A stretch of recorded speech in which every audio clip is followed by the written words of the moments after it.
Добрага суботняга дня вам, нашыя шаноўныя гледачы. Чым цешыць ці засмучае гэты уікенд беларусаў унутры краіны і за мяжою? Пра гэта распавядзем у сённяшнім выданні. Пра што канкрэтна? Галоўнае за сёння. Ад крымінальных 90-х да бензінавых рэкордаў. У новым выпуску разбіраем, як сілавікі спрабуюць запалохаць беларусаў у мінулым, пакуль прапаганда сутыкаецца з суровай рэальнасцю. Прывід 90-х і злачынцы ў пагонах. Міліцыя хваліцца перамогаю над крымінальнымі сходкамі, а Бедункевіч, Карнік, не прыдумаў нічога лепшага, як параўнаць сучасную раскрыстаную моладзь з удзельнікамі пратэстаў 2020 года. Чаму гэтыя маніпуляцыі выглядаюць так непераканальна? Блогер супраць АМАПу. Гісторыя пра тое, як адзін чалавек з камерай прымусіў бравых швейкаў панервавацца, а потым усё гэта ператварылася ў сапраўдны анекдот. Хакей для аднаго гледача. Для каго насамрэч гуляе хакейная менская «Дынамо»? Расійскі кан'юнктуршчык са Швейцарыі вынес свой вердыкт. Ён вам не спадабаецца. Прапаганда наквакала. Пакуль дзярж-СМІ злараднічалі з коштаў на паліва ў Еўропе, беларускія запраўкі сустрэлі новыя цэнікі. Цяпер бензін даражэе ўжо не па капейцы. Узнагарода для годных, медаль за працу, якая крок за крокам вяртае Беларусь у кола цывілізаваных краінаў. Каму і за што? Беларуская міліцыя з гонарам асправаздачылася за тое, што нарэшце прыцягнула да адказнасці злачынцаў 90-х. Супрацоўнікі другога ўпраўлення барацьбы з арганізаванай злачыннасцю і карупцыяй раскрылі серыю цяжкіх злачынстваў канца 90-х, пачатку 2000-х гадоў на Віцебшчыне. Пры ўзмоцненай падтрымцы Алмазу затрымалі 4 жыхароў гораду Віцебск, якія раней былі неаднаразова судзімыя і ўваходзілі ва ўзброеную арганізаваную групу. Яны здзяйснялі разбоі, рабаванні і вымагальніцтва. Таксама былі датычныя да забойства аднаго з ахоўнікаў прыватнага прадпрыемства, з уладальнікаў якога патрабавалі грошы. Карпатлівая праца аператыўнікаў па раскрыцці злачынстваў мінулых гадоў не перапыняецца ніколі. Усе вінаватыя панясуць пакаранне і праз дзесяткі гадоў. Але ўсё ж цікава, як фігуранты такіх цяжкіх неаднаразовых злачынстваў на тэрыторыі Беларусі спакойна жылі тыя самыя дзесяткі гадоў, і ніхто іх не заўважаў. Але раптам накрылі, напэўна, праявілі нейкую асаблівую смякалку.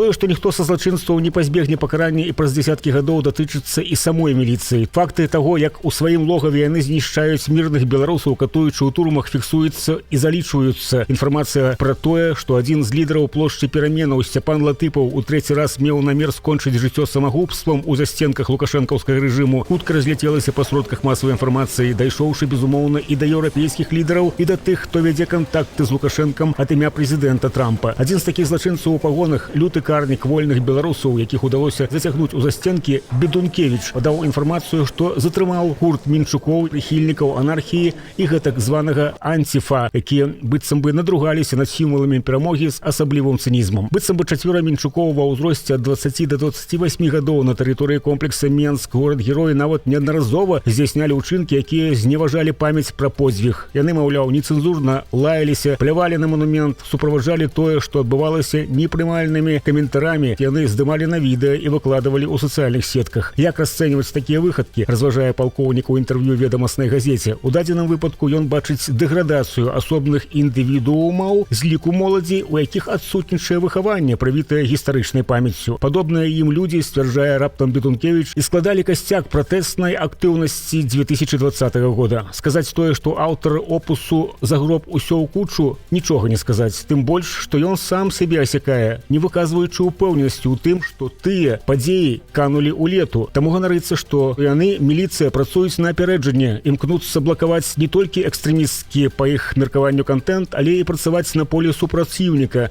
паказваючы тым, хто знаходзіцца за мяжою, што ім навязваецца меркаванне радыкалаў, што яны не разумеюць, што робяць. І міліцыя стараецца данесці аб'ектыўную інфармацыю, адрозную ад скажоных установак. Яны дакументуюць дзеянні тых, хто з-за мяжы падрывае аўтарытэт беларускага рэжыму і падкрэслівае, што ніхто не застанецца беспакараным. Пры гэтым Бедункевіч і падобныя яму карнікі не хочуць прызнаць і зразумець, што таксама за мяжою міжнароднымі структурамі вядзецца дакументацыя ўсіх проціпраўных дзеянняў беларускай міліцыі, і кожны, хто запляміўся ў абароне рэжыму, абавязкова панясе заслужанае пакаранне без тэрміну даўніны. Беларускі блогер Сергей Беспалаў вырашыў разыграць беларускую недалёкую міліцыю, і атрымалася вельмі хвацка. Хлопец згенераваў з дапамогаю штучнага інтэлекту пратэстуючыя калоны ў Менску і выклікаў на іх міліцыю. Атрымалася супер. Інфармацыі паверылі, выслалі ажно 3 машыны ОМОНу. Паводле Сергею, эпічны правал сістэмы. Дальше дело техники. Скидывай это фото в официальный чат-бот Минск Полисбот. Мол, караул, граждане начальники, тут несанкционированное массовое мероприятие. Люди с БЧБ-тряпками, как они это любят называть, штурмуют спокойствие нашего района. И тут начинается комедия. Мне в личку пишет дежурный, причем внимание на экран. Никнейм Минск Полисбот через «С». Видимо, грамотность – это тоже у них экстремизм. А я сижу в Польше, пью кофе, смотрю в режиме онлайн через городскую камеру на ту самую точку Сторожевской. Проходит ровно 30 минут. И, о чудо, деньги белорусов начинают лететь в трубу в прямом эфире. Посмотрите, 3 машины, автоматы наперевес. Они реально приехали воевать с картинкой, которую сгенерировал робот. Пранк удаўся, міліцыя засталася з носом без прэмій.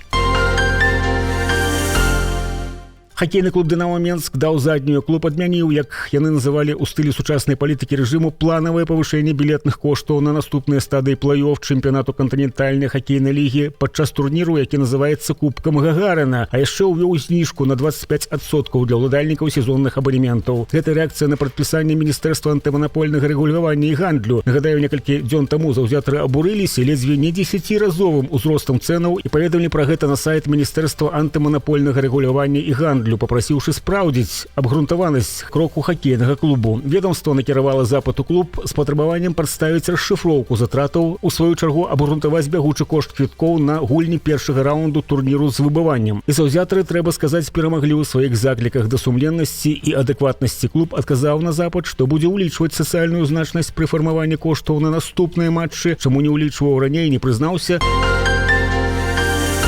Тым часам высветіўся двухразовы алімпійскі чэмпіён з Расіі Вячеслав Быкаў. Ён зрабіў выснову, што «Дынамо» мае такія поспехі, таму што гуляе за Лукашэнку. У хакеістаў ёсць адказнасць перад ім, упэўнены іншаземец, бо хакей у Беларусі на такім высокім узроўні шмат у чым дзякуючы Лукашэнку. Ягонае значэнне памяншаць немагчыма, лічыць Быкаў. Яны гуляюць за яго, за сваіх заўзятараў, за сваё імя. Тут усё адзінае, таму і такі вынік. Пры гэтым Быкаў ніколі не казаў, што якая-небудзь расійская каманда гуляе за Пуціна. Сам былы трэнер зборнай Расіі, які трэнаваў нацыянальную каманду ад 2006 до 2011 гадоў, нахваліваў Пуціна раней, называўшы яго унікальным чалавекам, які шмат што зрабіў для краіны не толькі ў палітычным і эканамічным, але і ў спартовым плане. Быкаў і зараз не мяне моманту пахваліць расійскага дыктатара, але сам ад 2015 года жыве з вялікай сям'ёю ў ціхай Швейцарыі, не трэнуе і не практыкуе, і не збіраецца змяняць павольнае жыццё ў Еўропе на пераезд у шалёную Расію.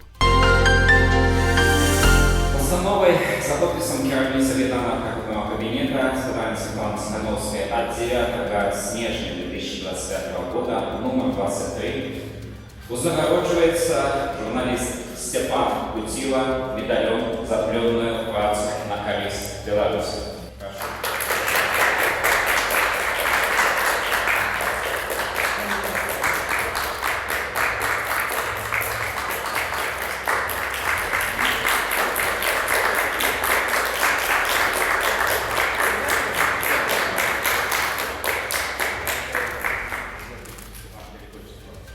Дзякуй вялікі, вельмі прыемна.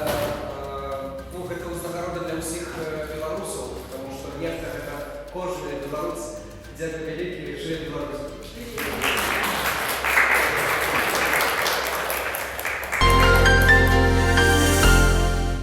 Ніякія рэжымныя страшылкі не перашкодзілі сабрацца вялізнай колькасці сапраўдных беларусаў у Варшаве, каб разам адсвяткаваць Дзень волі, Дзень незалежнасці. Больш таго, кола ўдзельнікаў зноў стала павялічвацца. Як прайшло сёння найбуйнейшае адзначэнне нацыянальнага свята за мяжою вашай увазе. Няхай жыве магутны смелы наш беларускі вольны дух.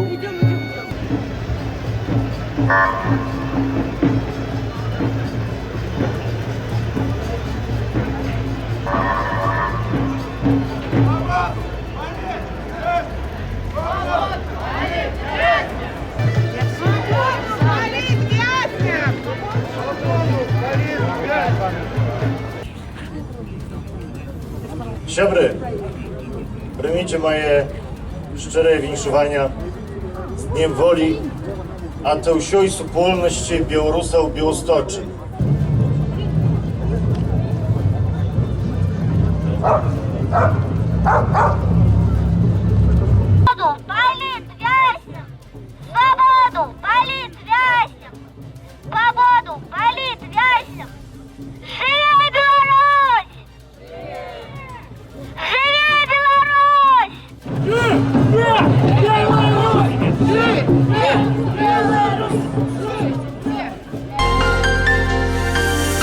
Мы познаёмілі вас з навінамі Беларусі на Нехта Плюс у нядзельнай студыі Зміцер Лупач. Несумненна, будзе цікава. Да пабачэння.